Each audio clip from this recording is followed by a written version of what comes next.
Scientists finally proved what Stoics knew centuries ago, and what they discovered will completely change how you think about your mind, your emotions, and your daily choices. Welcome. If you've ever felt overwhelmed by anxiety, crushed by failure, or paralyzed by things completely outside your control, this video is going to hit differently. Because what we're about to explore isn't just ancient philosophy. It's a neuroscience-backed, brain-changing daily practice that some of the most powerful people in history quietly used to dominate their lives. Marcus Aurelius, Epictetus, Seneca. These men didn't have MRI machines or neuroscientists, but they designed a mental system so precise, so effective, that modern brain researchers are now calling it one of the most sophisticated psychological frameworks ever conceived. Here's the question nobody asks. What is actually happening inside your brain when you practice Stoicism every single day? What's firing? What's rewiring? And most importantly, why does it work so well? By the end of this video, you will understand your brain in a way most people never will. You'll see exactly how Stoic habits physically reshape your neural pathways, and you'll have a clear, actionable framework to start transforming your mind, starting today. Stay with me, because this journey gets deeper, stranger, and more powerful with every minute. Let's begin. To understand what Stoicism does to your brain, you first need to understand what your brain is doing to you every single second of the day. Your brain is not designed for happiness. It's designed for survival. And that means it is constantly, obsessively scanning for threats, dangers, and problems. Neuroscientists call this the negativity bias. Your brain pays roughly twice as much attention to bad news as it does to good news. This isn't a flaw. For our ancestors on the savannah, it was a life-saving feature. But here's the problem. We don't live on the savannah anymore. We live in offices, in cities, scrolling through social media feeds that are engineered to trigger that exact same primal alarm system all day, every day. The result? Chronic stress, anxiety, emotional reactivity, a brain that is permanently stuck in low-grade panic mode. Now, here's where the Stoics come in. About 2,300 years ago, a philosopher named Zeno of Citium stood in the painted porch of Athens, the Stoa Poikile, and began teaching a radical idea, that it is not events that disturb us, but our judgments about events. Read that again. It is not what happens to you. It is what you tell yourself about what happens to you. This single idea is now one of the most validated principles in modern cognitive neuroscience and clinical psychology. It is the foundation of cognitive behavioral therapy, the most evidence-based psychological treatment ever developed. And the Stoics figured it out over 2,000 years before the first therapy session ever took place.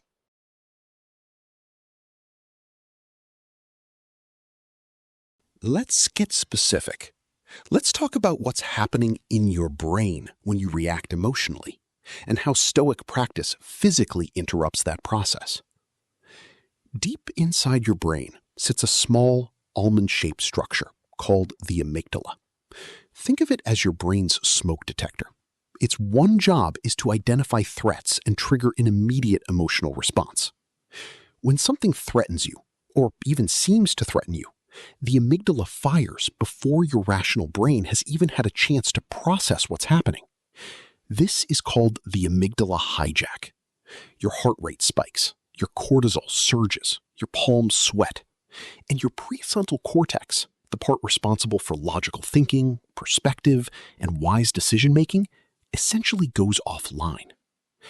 This is why you say things you regret, why you make terrible decisions under pressure, why you panic over emails, snap at people you love, and lie awake at 3 a.m. replaying conversations from 3 years ago. Now, here's what the Stoics trained themselves to do, and what neuroscience now confirms actually works. They practiced something called the pause. Epictetus called it the space between stimulus and response. Viktor Frankl, the Holocaust survivor and psychiatrist, later called it the last of human freedoms. The idea is devastatingly simple. Before you react, you pause, you breathe, you observe the emotion without becoming the emotion. Modern neuroscience shows us that this pause, even just 90 seconds long, is enough time for the neurochemicals of an emotion to metabolize and dissipate. Dr. Jill Bolte Taylor, a Harvard neuroscientist, discovered that the physical lifespan of an emotional chemical response in the brain is just 90 seconds. After that, any emotional state you remain in is a choice because you keep re-triggering it. The Stoics didn't know about amygdalas or cortisol, but they practiced the 90-second pause for a lifetime.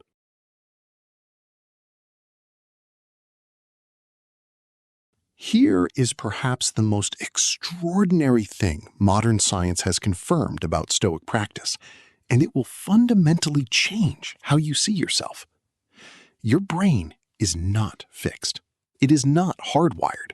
It is not a static machine that finishes building itself in childhood and stays the same forever. Your brain is plastic, meaning it physically rewires itself based on what you think, what you practice, and what you repeatedly do with it.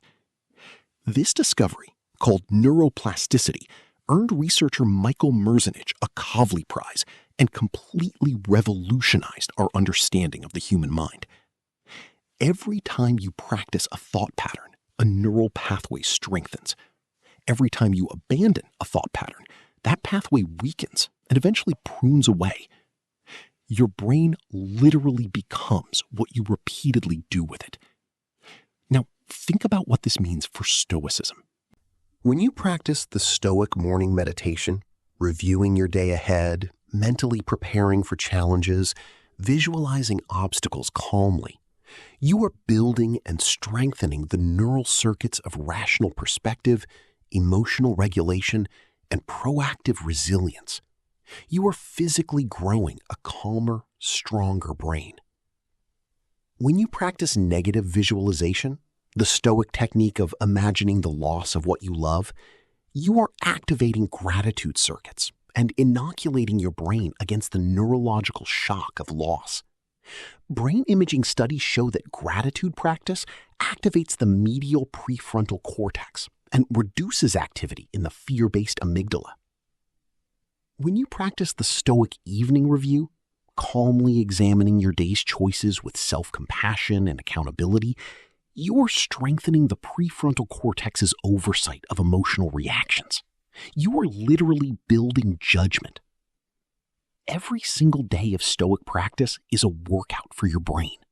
And just like physical training, the changes are real, measurable, and permanent.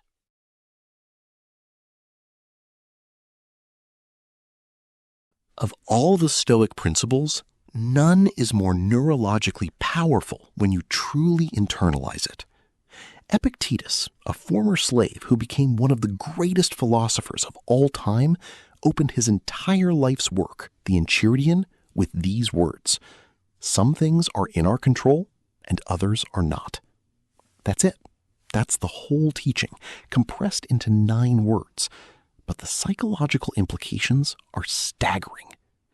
Think about what causes human stress. Study after study in psychophysiology, the science of how psychology affects the body, shows that the most damaging form of stress is not high pressure or hard work. It's uncontrollable stress. When people feel that outcomes are outside their control, cortisol levels skyrocket, immune function crashes, cardiovascular risk increases, and cognitive performance collapses. This is called learned helplessness, and it is one of the primary neurological drivers of depression. Now here's what the Stoics did. They didn't try to control more things. They trained themselves to become completely, deeply, genuinely indifferent to the things they couldn't control, and laser-focused only on what they could. Your opinion, your choices, your effort, your values. When you internalize this principle, truly internalize it, not just intellectually accept it, something remarkable happens in your brain. The stress response to external events begins to diminish. not because the events change, but because your brain stops classifying them as threats. Neuroscientist Andrew Huberman at Stanford describes this as shifting from a reactive to a responsive nervous system. The Stoics built this shift through daily philosophical practice. Modern neuroscience builds it through mindfulness, CBT, and, fascinatingly, exercises that are almost identical to ancient Stoic training.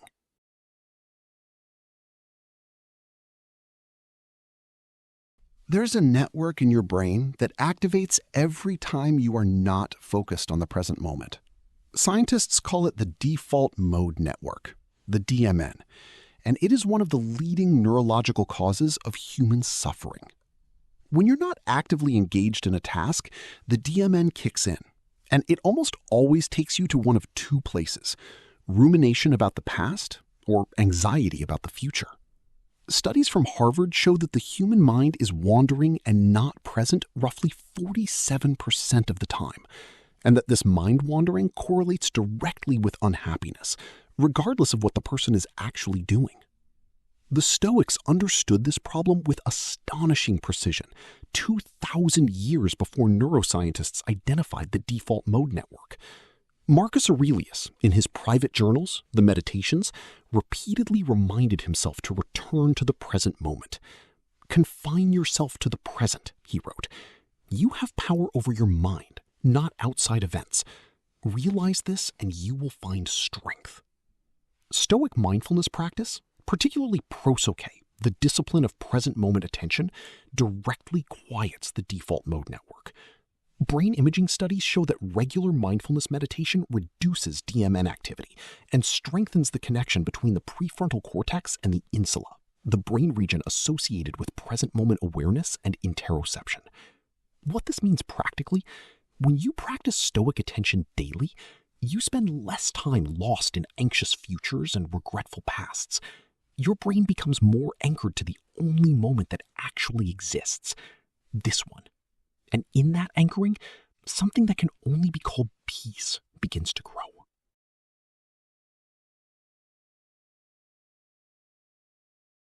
Here is one of the most counterintuitive and most neurologically fascinating aspects of Stoic practice: the deliberate, voluntary seeking of discomfort. The Stoics regularly practiced ascesis, which means deliberate training through hardship. Seneca would sometimes sleep on a hard floor, wear rough clothing, and eat minimal food, not because he couldn't afford luxury, but because he wanted to train his nervous system not to depend on it. Cato walked barefoot in snow. Marcus Aurelius recorded waking before dawn, despite desperately wanting to sleep. At first glance, this seems like masochism, but look at it through the lens of modern neuroscience, and it becomes one of the most sophisticated psychological techniques ever devised. Here's what's happening. Your brain runs on dopamine, the neurotransmitter of motivation, reward, and pleasure. And your dopamine system is relative, not absolute. It doesn't measure pleasure on a fixed scale. It compares your current experience to your baseline expectation. When life consistently delivers comfort, your baseline rises, and the same pleasures produce less and less satisfaction. This is called hedonic adaptation. It's why the new car stops feeling exciting after 3 weeks, why the promotion stops feeling meaningful after 6 months. Voluntary discomfort resets your dopamine baseline. When you deliberately choose cold showers, fasting, hard exercise, or delayed gratification, you train your brain to find genuine pleasure in ordinary things. Warmth feels magnificent. A simple meal tastes extraordinary. Rest feels deeply earned. Neuroscientist Anna Lembke at Stanford, author of Dopamine Nation, describes exactly this mechanism, recommending dopamine fasting as a clinical intervention for addiction and anhedonia. The Stoics were prescribing it as a daily philosophical practice 2 millennia ago.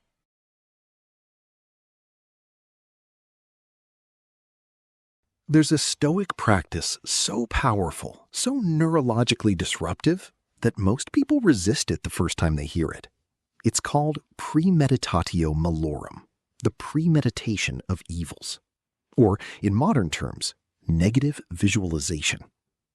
The practice is this: sit quietly and vividly imagine losing the things you love most: your health, your relationships, your freedom, your ability to see, to walk, to think. Imagine it clearly. Feel what it would be like. Now, why on earth would anyone do that? Because your brain is suffering from a relentless psychological phenomenon called psychological immune system failure, or more commonly, the taking for granted effect. Your brain rapidly adapts to positive circumstances, strips them of emotional significance, and moves on hunting for the next thing. The love of your life becomes background noise. Your healthy body becomes invisible. The roof over your head becomes unremarkable. Negative visualization forcibly reverses this process. It activates the brain's loss aversion circuitry, which is, neurologically speaking, even more powerful than the gain-seeking circuitry. By vividly imagining the absence of what you have, you suddenly perceive its presence with fresh, acute emotional intensity. This isn't pessimism. This is the opposite of pessimism. It is the neurological manufacture of genuine gratitude on demand. Brain imaging studies confirm that gratitude activates the medial prefrontal cortex, releases oxytocin and serotonin, suppresses cortisol, and directly correlates with increased life satisfaction, better sleep, stronger relationships, and lower rates of depression and anxiety. Gratitude is one of the most neurologically beneficial emotional states a human brain can occupy. And the Stoics had a reliable, repeatable method for generating it, 2,000 years before the first gratitude journal was ever sold.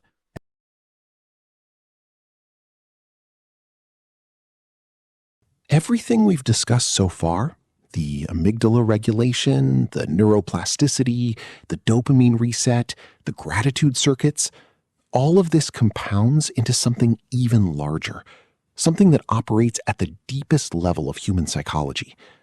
It changes who you believe yourself to be.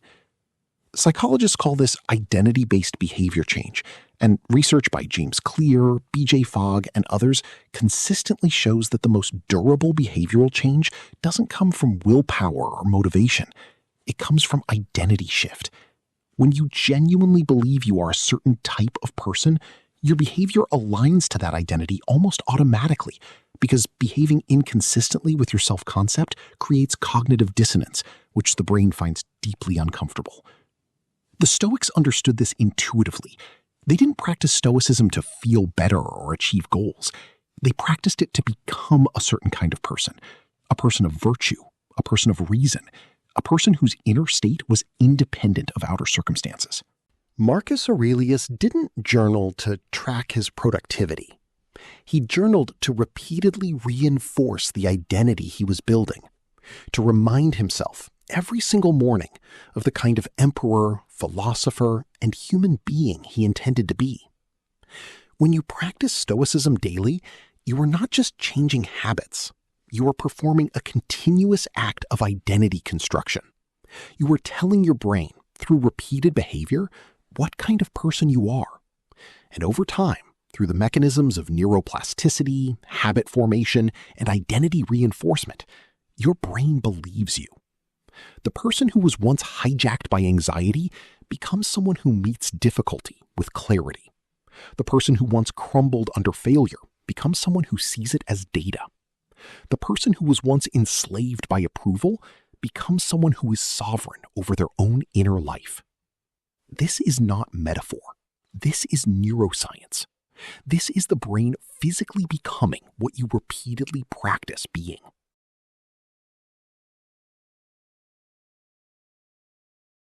We've journeyed through the amygdala and the prefrontal cortex, through neuroplasticity and dopamine, through the default mode network and the neuroscience of gratitude. Now let's bring it all together into something you can actually use, starting tomorrow morning. Here is a daily Stoic brain protocol, backed by both ancient philosophy and modern neuroscience. Morning, 10 minutes. Before you check your phone, before you consume anyone else's agenda, sit in silence. Practice the Stoic morning meditation. Ask yourself, what challenges might I face today? How will I respond with virtue? Visualize difficulties calmly. Set your intention. This primes your prefrontal cortex and establishes your identity for the day before the amygdala is triggered by the chaos of the world. Throughout the day, the pause. When you feel an emotional reaction rising, practice Epictetus's gap. Breathe. Wait 90 seconds. Ask, is this in my control? If not, release it completely. If yes, act on it with full energy and wisdom. Evening, 10 minutes. The Stoic Evening Review. Sit quietly and examine your day. Not with harsh self-judgment, but with the honest, compassionate eye of a wise mentor. Where did you act in alignment with your values? Where did you miss? What would you do differently? This is the single most powerful tool for building the prefrontal cortex's oversight of behavior. Weekly, voluntary discomfort. Choose one thing each week that you will do without, or one discomfort you will deliberately embrace. Cold water, a skipped meal, an hour without your phone, a difficult conversation you've been avoiding. Each time, you are resetting your dopamine baseline and training your nervous system to be free. And as you close this video, let me leave you with one final truth. The Stoics didn't practice their philosophy because life was easy.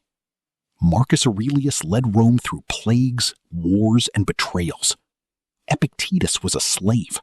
Seneca faced execution. They practiced because life was hard, and because they had discovered something extraordinary. That while you cannot control what happens to you, you have complete, absolute, unconditional dominion over who you choose to be in response. That is not ancient wisdom. That is neuroscience. That is freedom. Now, your brain is waiting. The only question is, what will you do with it? If this video changed something in how you see your mind, subscribe. Because every week we go deeper into the science of becoming your best self. As the Stoics said, waste no more time arguing about what a good person should be. Be one. See you in the next one.